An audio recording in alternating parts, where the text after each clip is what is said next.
오늘은 잠언 21장 1절부터 시작되겠습니다. 본문 말씀을 보시면 1절 왕의 마음이 여호와의 손에 있음이 마치 봇물과 같아서 그가 임의로 인도하시느니라. 자, 우리 성경을 놓고 계속 읽고 묵상하고 읽고 묵상해도 감이 안 잡힐 거예요. 한번 제가 우리 말씀만 가지고 한번 해볼까요?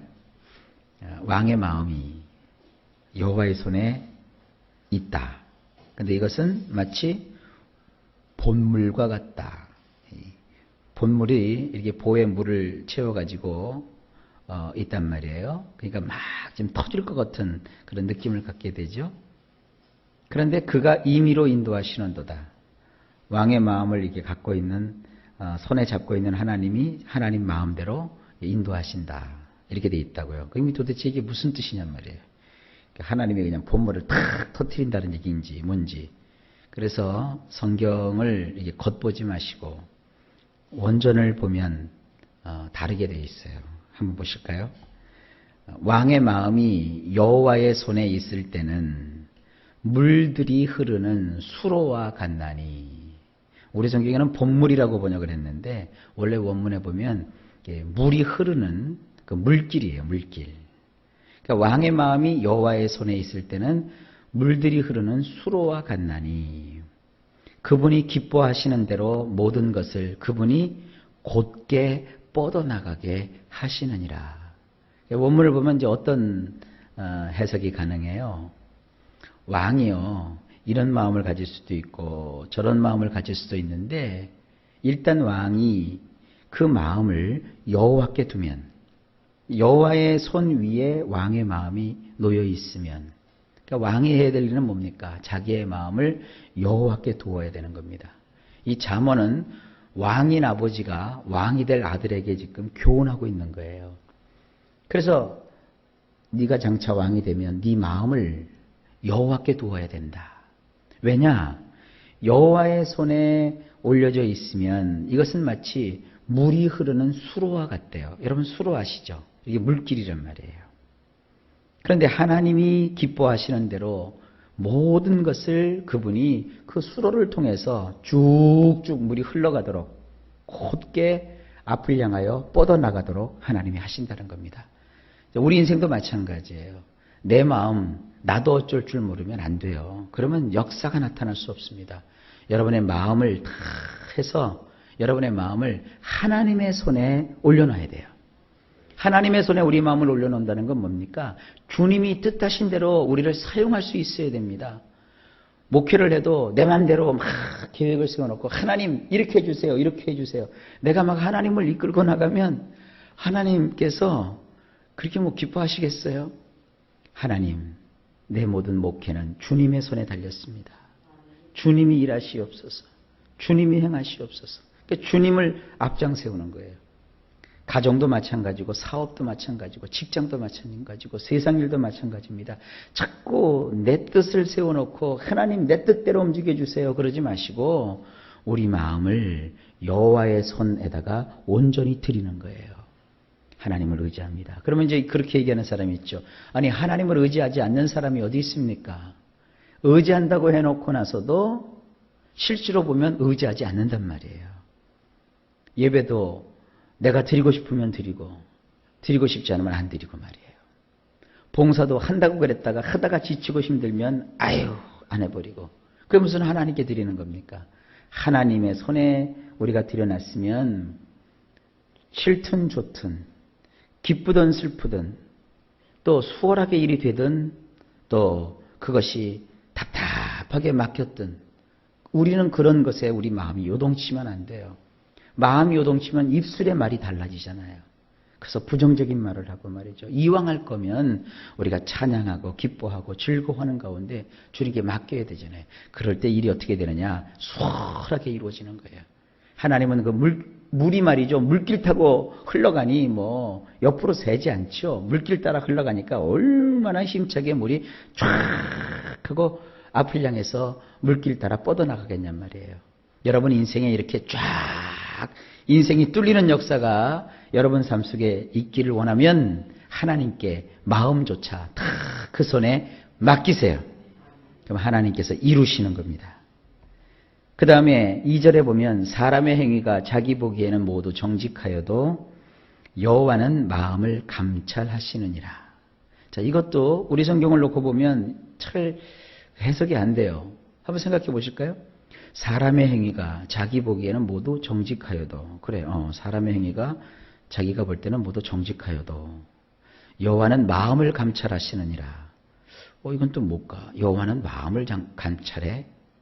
이게 앞뒤가 우리 성경으로 보면 이게 잘 이렇게 연결이 안 돼요. 그러니까 되게 연결이 안 되니까 앞을 따로따로 떼어서 생각해요. 뭐 그래도 틀리는 분은 아닙니다. 사람은 스스로 볼 때는 자기가 하는 일이 다 정직하게 보이는 법이야. 그 다음에 이제 이건 딱 띄워놓고 여호와는 마음을 감찰하신다고 그랬어. 그러나 이것이 연결되는 말씀입니다. 원문 한번 볼까요? 사람의 길은 무엇이 되었든지 자기가 두 눈으로 보기에는 옳고다 보이지만 여호와께서는 그 각자의 내면을 달아보시느니라. 그러니까 사람이 자기 생각과 자기 뜻대로 자기 눈으로 볼 때는 내가 하고 있는 일이 다 옳아 보여요. 그래서 옆에서 잔소리하면 싫은 거예요. 또 그렇게 하지 마. 그러면 애들도 자존심이 있고 자기들 방법이 있는 거예요. 근데 엄마는 뭣도 모르면서 나한테 하지 말라 그런다고 애들이 그렇게 반항하는 거예요. 왜 그러냐면 이 말씀이에요. 어른들이 볼 때는 저게 가당치도 않은 일 같지만 애가 자기가 그 일을 할 때는 자기 두 눈으로 볼 때는 그게 옳아 보이거든요. 옳고다 보이거든요. 마찬가지예요. 하나님 앞에서 우리가 뭘 할 때 나는 참 잘하는 것 같죠. 참 이 자기 열심을 가지고 신앙생활하는 사람이 그래서 무서워요. 무슨 그 성난 사자를 이렇게 가까이 하는 것 같아요. 차라리 신앙이 없고 열심이 없는 사람은 자기 스스로 신앙이 없다고 해서 포기하고 살아요.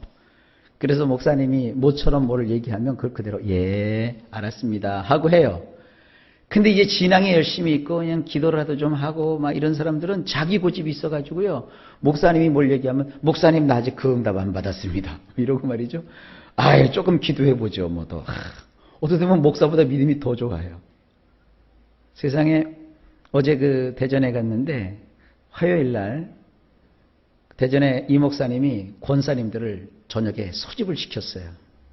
한 명도 안 빠지고 9명 권사님들이 다 참석을 했어요. 뭐 했느냐? 지금 국가가 풍전등화와 같은 위기 속에서 전쟁이 일어나느니 마느니 뭐 지금 골치 아프고 힘든 일이 있는데 집에서 편하게 자면 어떡하냐고 다 소집을 시켰어요. 그래가지고는 기도실로 다 데려가서요. 저녁 내내 기도를 시켰대요. 그래서 제가 어제 가서 참 잘하셨습니다 그랬어요. 예, 그거예요. 근데 뭐 이제 각자 알아서 기도하세요 그러면 안 해요. 자기들 나름대로 자기들 바쁜 일이 있고 자기들 다 좋은 일이 있단 말이에요. 그러나 그게 아니라고요. 한꺼번에 싹 모여서 기도하시오. 그게 하나님이 하시는 방법이라고요. 이게 뭔가 명령이 떨어졌을 때 자기 생각과 자기 판단 버리고 순종할 줄 아는 것도 이게 신앙이에요. 하나님은요, 우리 그 사람 한 사람의 각자의 그 속마음을 달아보시는 분이에요. 하나님은요, 우리의 행동도 중요하게 여기시지만 그 행동하는 사람의 마음을 소중히 보신다고요. 그러니까 저나 여러분들이나 이 행동으로, 행위로 뭔가 하나님 앞에서 자랑할 생각하지 마시고 속마음을 진실하게 가지시기 바랍니다. 내가 뭘 이렇게 하나님을 위해서 하면서도 마음속에 나의 의를 드러내려고 하는 마음이 있으면 얼른 그 싹 잘라내듯이 다 싹둑싹둑 잘라버리시고 하나님 내 마음을 달아보시는 하나님, 내가 주님의 뜻대로 살기 원합니다. 그런 마음부터 가지시고 일들을 감당하실 수 있기를 바랍니다. 지금은 국가가 큰 위기가 있습니다. 여러분이 국가를 위해서 오늘도 많이 기도하실 수 있기를 바랍니다. 자, 그 다음 구절 보실까요? 공의와 정의를 행하는 것은 제사 드리는 것보다 여호와께서 기쁘게 여기시느니라. 자, 이걸 원문으로 보면 이렇습니다. 여호와께서는 희생 제사를 드리는 자보다는 짜데크, 그리고 샤파트를 행하는 자를 선택하시느니라. 우리가 하나님 앞에 제사를 지내죠. 제사를 신약에 와서는 예배라고 하고요. 구약에서는 그 제사를 지낼 때 그냥 나오지 않고 짐승들을 가지고 와서 짐승의 피와 짐승의 그 살점을 하나님 앞에 드려서 제사를 지냈거든요. 그래서 구약에서는 희생제사라고 하죠. 그 신약에서는 우리가 제물이 필요 없다고요. 왜? 예수 그리스도 때문에. 예수께서 십자가에서 단번에 우리의 모든 죄를 용서해 주셨고 우리를 받아주셨기 때문에 신약시대에는 짐승의 피와 살점으로 하나님께 드리는 것이 아니라 믿음을 가지고 예수님의 이름으로 하나님께 나와서 찬양과 영광과 경배를 올리는 거죠. 그런데 이 예배 드리는 삶은 우리 신앙의 가장 기초고 기반이에요. 그런데 이렇게 제사를 드리는 것보다도 더 중요한 것이 하나 있어요. 그게 뭐냐면 이 짜데크와 샤파트를 행하는 거예요. 이 짜데크가 뭐냐면 의로운 겁니다. 하나님 앞에서 의로운 것. 그래서 이 의롭다는 건 무슨 뜻이냐면 법률적으로 의롭다 하는 거예요. 그러니까 법률적으로 의롭다는 것은 거꾸로 뒤집으면 죄 짓지 않고 사는 거예요. 하나님 말씀에서 죄라고 하는 것은 하지 마세요. 죄 가운데 여러분 기도 쉬는 것도 죄인 거 아시죠? 절대 기도 쉬지 마세요. 그리고 우리가 주님의 분부의 말씀을 따라서 살아야지 그 분부의 말씀을 어기는 것도 따지고 보면 죄입니다. 그래서 여러분 법적으로 의로운 것은 뭐냐 하면 뭐 율법을 지키고 뭐 그런 것까지는 제가 얘기하지 않겠어요. 하나님 앞에서 이 죄된 행동을 하지 않는 거예요. 그러면 법에 저촉할 일이 없죠. 운전을 조금 낯설게 하고 어설프게 하면 어때요? 법규를 지키면서 운전하면 교통 딱지 뗄 일이 하나도 없어요. 근데 마음에 급한 마음 때문에 돌아서는 안 될 때서 돌아요. 그러면 반드시 누가 지켜요? 교통경찰이 있어요. 그러면 딱지 떼야 되는 거잖아요. 이 짜데크라는 것은 뭐냐면 법을 지키는다 이런 뜻인데 하여간 법을 어기지 않으면 법에 저촉될 일이 없어요. 그래서 우리가 적극적으로 뭐 성경에 나와 있는 여러 가지 말씀을 막 지키고 그렇게 하지 않아도 하나님께서 죄라고 하는 것들만 하지 않아도 충분히 여러분들이 짜데크 할 수 있어요. 하나님 앞에 나와서 예배는 잘 드리지만 뒤돌아서서 죄악 속에 있으면 하나님이 그걸 기뻐하시겠냐고요.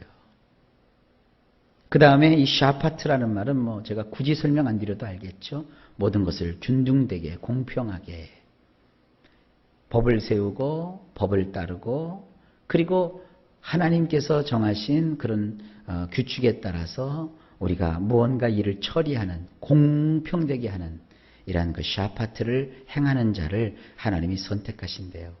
그러니까 예배만 드리는 사람보다는 예배는 기초고 기본이고 짜데크와 샤파트를 행하는 자가 될 때 하나님께서 그를 선택하셔서 사용하시고 그를 통해서 역사하시는 겁니다. 자, 그 다음에 4절입니다. 눈이 높은 것과 마음이 교만한 것과 악인이 형통한 것은 다 죄이니라. 이 세 가지 죄가 나옵니다. 아까 그 3절에서 제가 짜데크 얘기하면서 죄 짓지 말라 그랬잖아요. 성경이 얼마나 친절해요. 이 세 가지 죄는 짓지 말라 이거예요. 자, 보세요. 두 눈을 도도히 높이는 것. 어때요? 두 눈을 도도히 높이는 게 어떻게 높이는 겁니까? 이 눈을 치켜띄는 겁니다. 이렇게 봐야지. 이거 말이죠. 그리고 사람을 볼 때 사람 위에 사람 없고 사람 밑에 사람 없는 거예요. 사람을 볼 때 그래갖고 사람 내리 깔아보고 말이죠. 그렇게 하지 마세요. 그게 뭐예요? 죄예요. 그죠? 눈을 곱상하게 선하게 떠서 측은하게 바라봐 줄 줄 아는 그런 눈을 가지셔야 돼요. 자, 분명히 보세요. 두 눈을 도도히 높이는 것과 또 마음으로 크게 뻐기는 것. 이게 이제 허장성세라고 하죠. 가진 것도 없으면서 막 가진 척하고 말이죠. 하지도 못하면서 막 하는 척하고 말이죠. 뭐 별로 크게 한 것도 없으면서 막 요만한 거 해놓고 나서 막 크게 막 뻥튀기 하고 이런 거 죄입니다. 마음을 크게 뻐기는 것, 이거 죄입니다. 그 다음에 세 번째로 우리 성경에는 악인이 형통한 것이라고 되어 있는데 원문이 이렇습니다. 악한 짓을 하느라 등불을 밝히는 것. 이 전기가 말이죠. 지금 우리가 뭐 굉장히 공짜로 쓰는 것 같이 생각하고 있는데 전기세 만만치 않다고요. 근데 나쁜 짓 하면서 이 비싼 전기불을 사용하는 거, 이거 죄라는 거예요. 이게 원문에 보면 이 등불을 밝히는 것이라는 말이 또 다른 말로는 이렇게도 표현돼요. 땅을 묵혀두는 것. 쥐가 농사 짓지 못하면 다른 사람이라도 그 농사 짓게 해야지. 왜 그 소중한 땅을 말이죠. 자기가 농사 짓기 싫다고 그냥 묵혀둬 버리냔 말이에요. 땅도요, 너무 혹사시키면 땅도 망치지만 너무 또 쓰지 않고 묵혀두면 땅도 상해버려요. 그러니까 내가 하지 못했을 때는 남이 그걸 할 수 있도록 해야죠. 내가 그 자리에서 내가 빠질 수가 있느냐? 그러면 하면 될 거 아니에요. 맡겨놓으면 자기는 또 이렇게 바쁘고 저렇게 바쁘고 안 해요. 그러면 그 일을 누가 해야 될 거 아닙니까? 근데 그 사람이 해야 될 일을 안 하고 농사져야 될 그 좋은 땅을 그냥 묵혀두는 거와 똑같은 거예요. 이게 뭐예요? 죄입니다.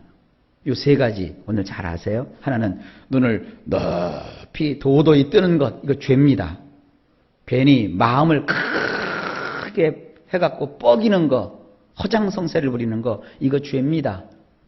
악한 짓을 하느라고 그 비싼 전기불 막 사용하는 거, 그거 죄입니다. 아니면 나쁜 짓을 하기 때문에 나쁜 일을 하면서 마땅히 기경해야 될 땅을 기경하지 않는 거, 이거 죄입니다. 하나님 말씀 읽어보면 참 대단하죠? 여러분 이 죄 짓지 마세요. 마지막으로 5절입니다. 부지런한 자의 경영은 풍부함에 이를 것이나 조급한 자는 궁핍함에 이를 따름이니라. 원문은 이렇습니다. 근면한 자는 그 계획들로 인하여 틀림없이 풍성해질 것이지만 매사에 서두르는 자는 기필코 결핍하게 될 것이니라. 사람이 이 성실하고 근면하면 자기가 이제 어떤 계획을 세우잖아요. 예를 한번 들어봅시다. 내가 3년 동안 통장에 뭐 3천만 원을 만들어야 되겠다. 이 계획을 세웠어요. 세워놓으면 뭐예요? 계획을 세워놓고 이 3년 동안 3천만 원을 만들 수 있는 가장 좋은 방법이 뭔가? 이자가 높은 내가 무슨 뭐 적금을 하나 들어야 되겠다든지 복리로 계산되는 무슨 뭐 어떤 예금을 하나 내가 가입을 해야 되겠다. 계획을 세우잖아요. 근데 근면하지 않으면 계획만 세워놓고 딱 2번 부어요. 그리고 나서 못 부어요. 그리고 1년쯤 지나서 돈이 아쉬워서 갖다 찾아 써요. 그러면 3년 안에 3천만 원 못 모아요. 그저 3년 될 때까지 허리띠 졸라매고 아끼고 노력하고 알뜰살뜰. 여기서 한번 제가 이게 말을 딱 멈추고 하나 더 얘기할게요. 하나님 일 하다가 돈 아깝다고 중간에 자꾸 하나님 일 미뤄놓으면 하나님도 여러분들에게 복 주시는 거 아까워하세요? 그러니까 아껴도 내 걸 아껴야지 자꾸 하나님 걸 아끼면 안 됩니다. 하나님 건 하나님의 거고 내 건 내 겁니다. 그러니까 내 거에 대한 얘기입니다. 근면하게 허리띠 졸라매고 그 3천만 원 만들려면 한 달에 뭐 한 돈 100만 원 가까이 돈을 모아야 되잖아요. 그걸 하려고 막 알뜰살뜰하면 3년 뒤에 반드시 그 계획들이 이루어지게 되고 틀림없이 풍성해지는 거예요. 그런데 매사에 막 마음만 급하게 먹어갖고 서두르는 사람 있잖아요. 허둥지둥대고 한다 그래 놨다가 또 이걸 또 놓쳐가지고 허둥지둥대다가 뭐 이렇게 왔다 갔다 자꾸 하다 보면 아까 그랬죠. 3년 적금 들었으면 3년까지 부어야지. 2번 붓고 타먹고 1년 붓고 타먹고 자꾸 이러면 급히 너무 서두르다 보면 결국은 결핍하게 된대요. 이 결핍이라는 것은 뭐냐면 이 가난하다라는 뜻도 있지만 부족하다 이런 뜻이 더 강해요. 있어야 될 사람들이 가지지 못하게 되니까 부족함을 느끼는 거예요. 자, 이것이 이 성경의 교훈입니다.